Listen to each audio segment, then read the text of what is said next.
Bonjour à tous, c'est EG, donc je vais vous refaire une vidéo review d'un DVD. Donc là, c'est Vengeance 2006, qui est un double DVD comprenant Vengeance 2006, bien sûr, et un extra surtout concentré sur la DX, même s'il y a quelques moments drôles qui ne sont en aucun rapport avec la DX. Donc alors, Vengeance 2006 a lieu après One Night Stand 2006. One Night Stand 2006 qui a mis la barre assez haute et qui a pu créer, on va dire, des rivalités vraiment qu'on attend même beaucoup. Ce qui fait, c'est que Vengeance 2006 c'est un pay-per-view qu'on a envie de voir. Donc direct, ça met de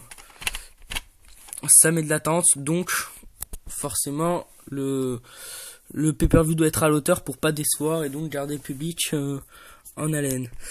Donc alors là, le pay-per-view recommence d'abord direct avec un Randy Orton-Kurt Angle, donc la revanche de One Night Stand 2006.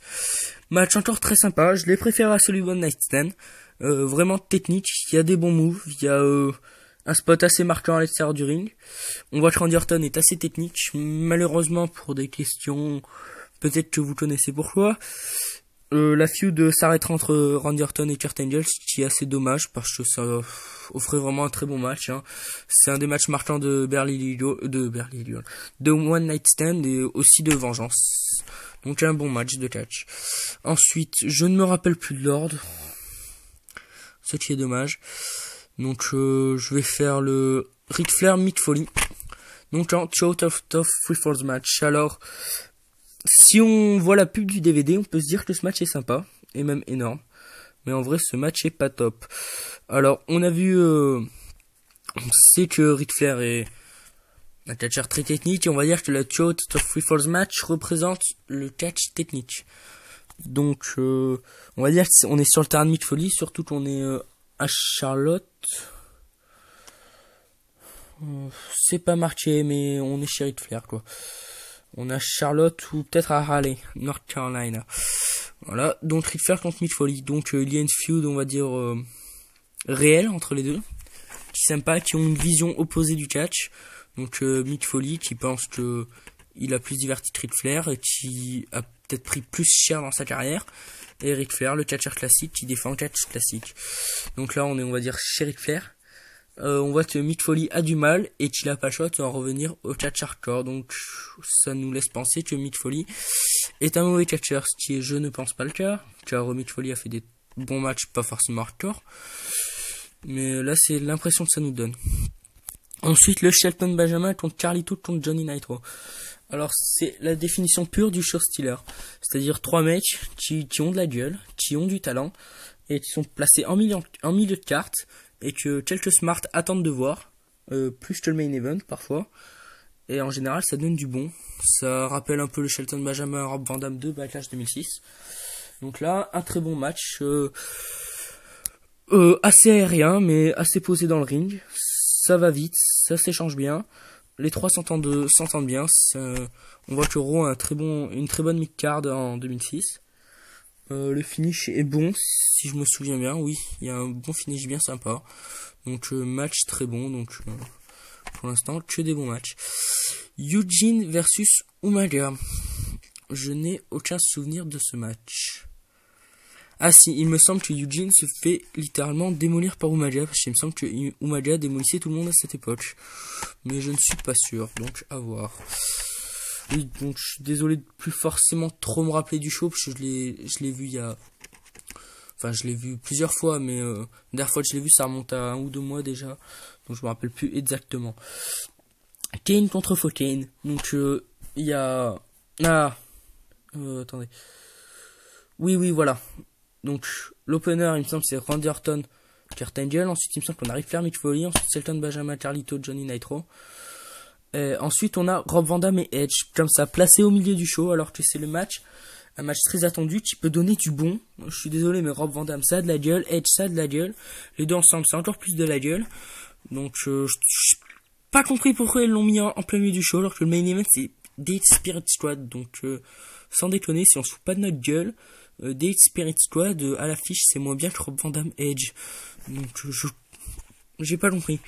Donc c'est placé en milieu de show, donc le public réagit bizarrement. Il s'attend pas à le voir maintenant, il a peut-être pas envie de le voir maintenant. Et au final, ça donne un super match énorme. Le public n'est pas forcément dedans, ce qui est dommage. Le match est tout simplement énorme. Il y a des trucs super. Il y a des beaux spots. Techniquement, c'est magnifique. Ça s'enchaîne bien. On s'ennuie pas. C'est propre. Le finish est cool. Le post-match est super. J'ai pas compris pourquoi ils l'ont mis là. Ils l'auraient mis en main event, ça aurait été parfait. Donc une grosse erreur de la part de la WWE et non des catcheurs. Ce qui est assez con, j'ai envie de dire, à ce niveau-là, parce que professionnellement parlant, je pense que n'importe quel fan, même qui se connaît pas forcément, préfère mettre ce match en main event. Donc tout simplement dégoûté de ce qu'ils ont fait, ça aurait été mieux en main event. Comment dire, main event 10 fois en 1 minute. Sinon, Kane contre Kane. Alors là, le match, il me semble que c'est Luke Gallows. Pour être honnête, Festus. Je ne suis pas sûr de mon info, il me semble avoir lu ça quelque part. Je ne suis pas sûr à 100%, mais il me semble que c'est Luke Gallows derrière Kane. Donc c'est Kane contre Kane, donc c'est une feud assez bizarre. On nous rappelle un peu la sortie du film Sino Evil, que je conseille, je ne l'ai pas vu, mais je le conseille quand même. Donc Kane contre Kane, c'est pas top, c'est sympa à voir, c'est pas forcément très long. Il y a une prise assez bien de souvenirs. Bon, ça entretient le show, on va dire. Ensuite, on a du Sabu contre John Cena dans un match des bûcherons des Red Extreme. Alors, Sabu Cena. Alors, on va dire que c'est un peu les Smart contre les marques. Les fanboys de la WWE contre, on va dire, les fanboys de je ne sais quoi. Donc, Sabu contre John Cena. Donc, un clash qu'on s'attend pas forcément à voir. Enfin, on va dire une opposition de style vraiment énorme. Cena très critiqué pour Cena super champion quoi, qui se prend tout dans la tronche et qui revient. Et Sabu très critiqué mais aussi applaudi pour ça, pour le fait qu'ils prennent des spots très risqués, même très spécial souvent, et que ça marche pas tout le temps. Donc là c'est assez drôle de voir ces deux ensemble. Le match c'est un match des bûcherons, c'est pas perso j'ai jamais trop aimé les matchs des bûcherons, mais là ça va, c'est sympa. Il y a un côté ceux qui soutiennent Cena, de l'autre ceux qui soutiennent Sabu. C'est assez cool, ça se regarde franchement. Perso j'ai bien aimé le spot final, vous devez le connaître, c'est pas mal. J'aime bien Cena dans ce match, et Sabu qui s'est bien adapté malgré tout. Donc un bon match. Donc il me semble que j'ai tout fait. Voilà. Donc ensuite le main event. Alors Date Spirit Squad. Alors là juste comme ça, on a jusqu'à maintenant un bon show, même un très bon show. On a eu Randy Orton Kurt Angle qui est cool. On a eu le Freeway Dance qui est le Triple Threat plutôt, qui est énorme. Le John Cena Sabu qui est sympa. Le Rob Van Dam qui est énorme. Et là on nous balance Spirit Squad des Génération X. Alors réellement j'aimerais savoir que si quelqu'un attendait ce match, si quelqu'un a envie de voir Spirit Squad des Génération X, qu'il le dise dans les commentaires. Je vois pas qui peut attendre ce match. La feud est sympa, mais faut pas se foutre de notre gueule, quoi. Quand on voit l'affiche, on sait que ça va être de la dope, quoi. 5 contre 2. Enfin, de la dope techniquement parlant, je parle. Hein. Après, c'est sûr qu'on peut attendre ce match pour la feud. C'est sympa, quoi, mais pas dans un main event. Donc voilà, le match, il démarre pas. Il est mauvais. Et puis ça passe, on se fait chier, on regarde. Et puis jusqu'à la fin, il n'y a rien de spécial. Et puis ça se finit. Je vais spoiler. Donc on voit des hits qui gagnent et qui enchaînent tout Spirit Squad. Donc ce qui est assez spécial pour une fin de pay-per-view, de montrer des hits. Mon DX c'était quand même deux gros noms. Je suis en train de maltraiter mon DVD. Donc DX c'est quand même c'est quand même deux des plus gros noms d'histoire, comme Shawn Michaels et Triple H. Donc c'est peut-être pour ça qu'ils l'ont mis en main event. Mais mettre Spirit Squad en main event, voilà quoi. C'est assez faible. Ensuite, donc